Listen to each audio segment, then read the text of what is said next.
I'm Sabi Aliu Abdullahi. I represent Niger North Senatorial District. Mr. President, distinguished colleagues, this motion is very timely, very apt, and indeed very critical, because we have gone some distance in this very sad pandemic that the entire world is battling with. And in whatever measures that have been put in place, I think it is only right that an appraisal is done.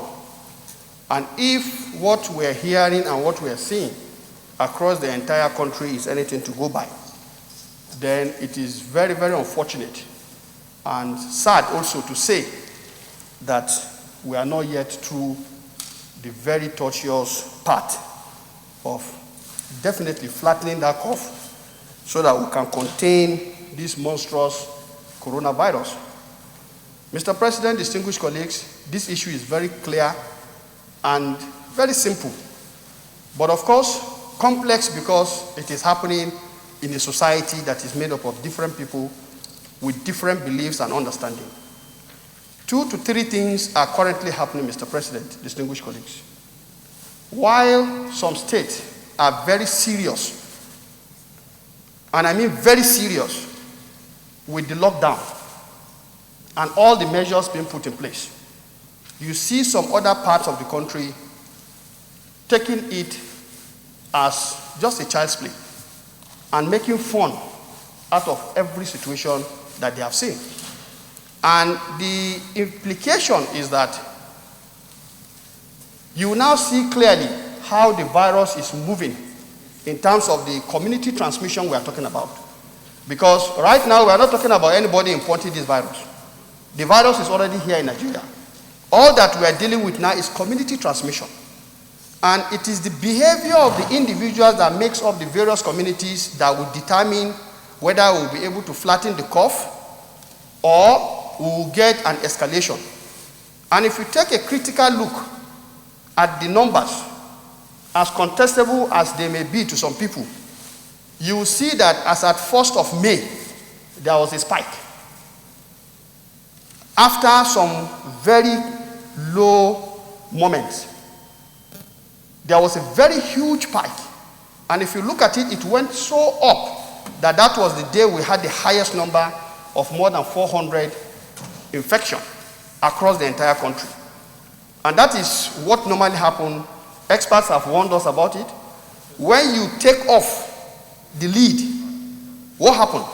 People think, oh, that is the end of coronavirus. No. Coronavirus is now with us. It is how we treat it, what we do or do not do, that will determine whether we will have more infection, whether we will have more critical patients that will require very, very intensive care, or whether we will even have more deaths, as we are already witnessing. And so, Mr. President, distinguished colleagues, ours is to appeal to Nigerians. Ours is to appeal to all the stakeholders that when you act in a way that is short of being irresponsible, you are not doing it to yourself.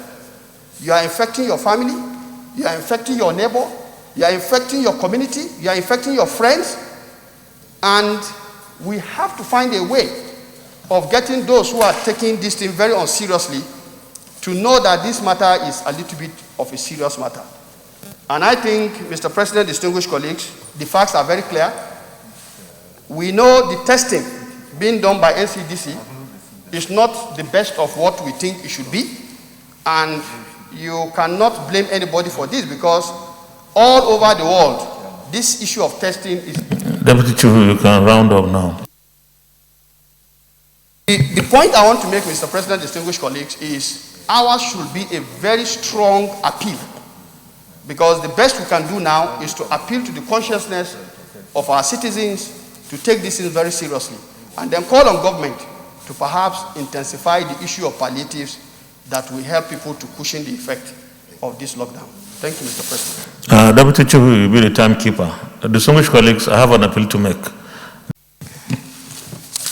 Mr. President, distinguished colleagues, my name is Nobu Chelula, Mr. President, I come from Anambra State. Mr. President, this motion is timely, and it has come when we are still being ravaged by this COVID-19.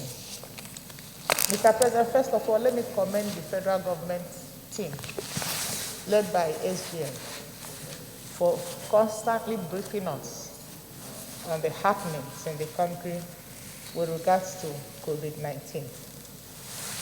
Mr. President, sometimes when you open your phone, you get a message from NCDC intimating us about the new outbreak of COVID-19 in the country. It's not just about the presidential directive. It is about the awareness. We have one very important agency that we don't use.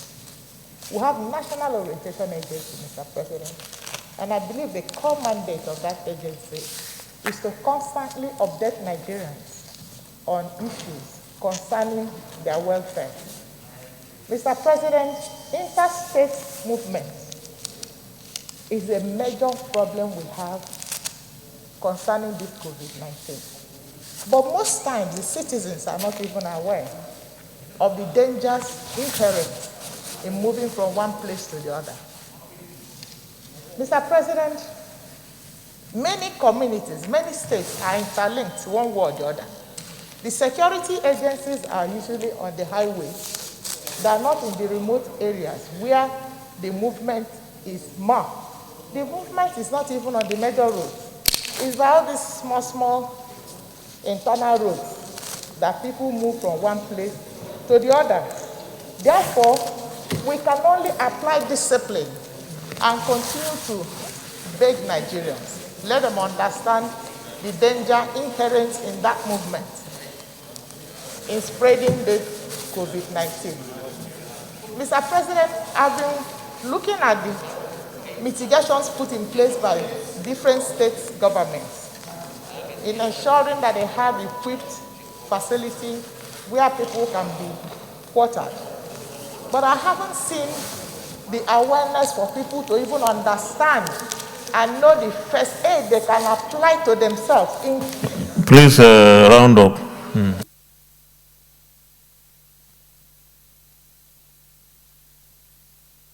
Mr. President, having said this, I want to say that we have to amend this motion by calling on National Orientation Agency to do the needful by constantly educating Nigerians and creating the awareness for this COVID-19, for citizens to know what is being expected of them to do at this point in time.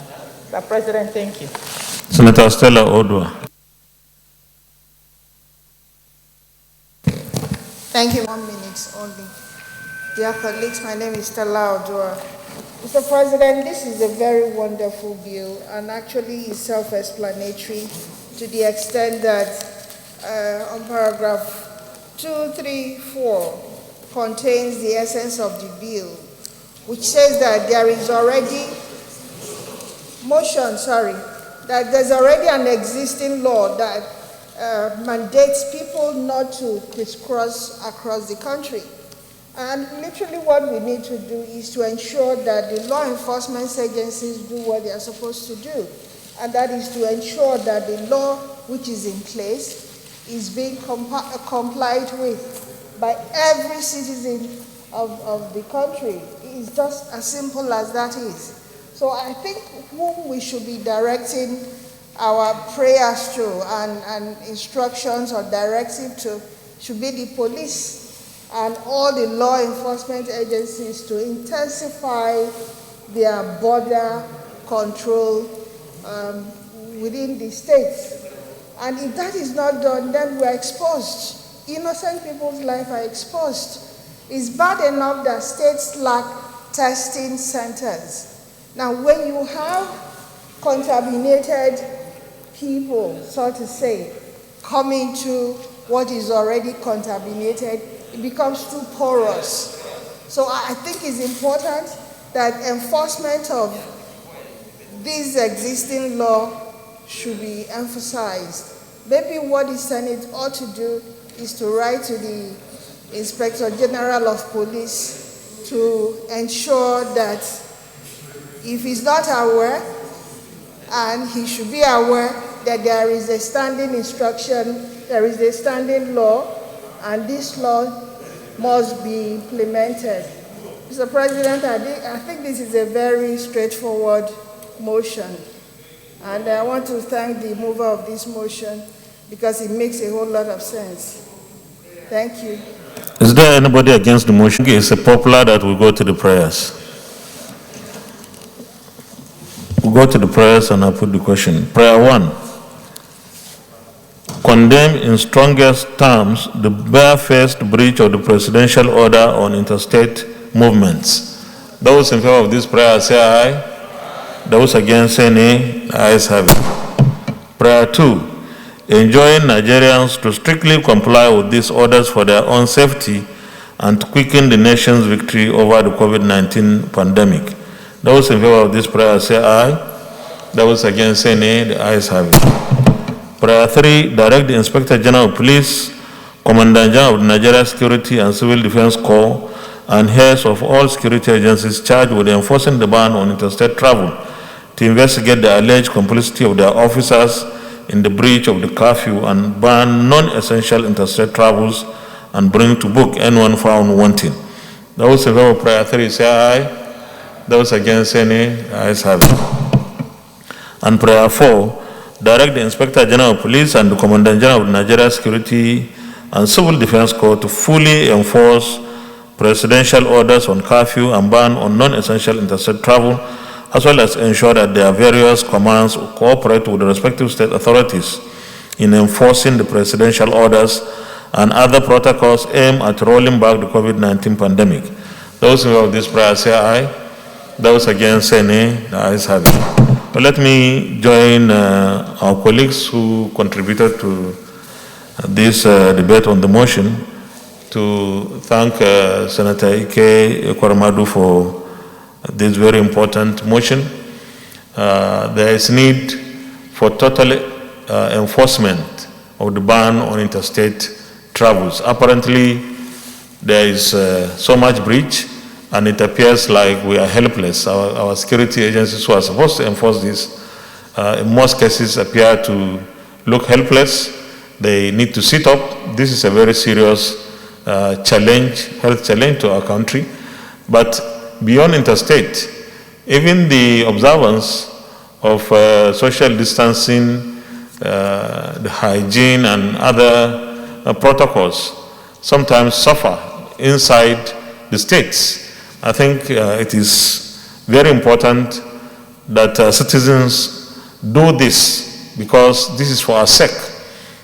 Government cannot be without citizens, and it is important that at this point we do this for our sake, for the sake of our family members. Thank you very much once again, Senator Ike Ekweremadu, for this motion. Leader of the Senate.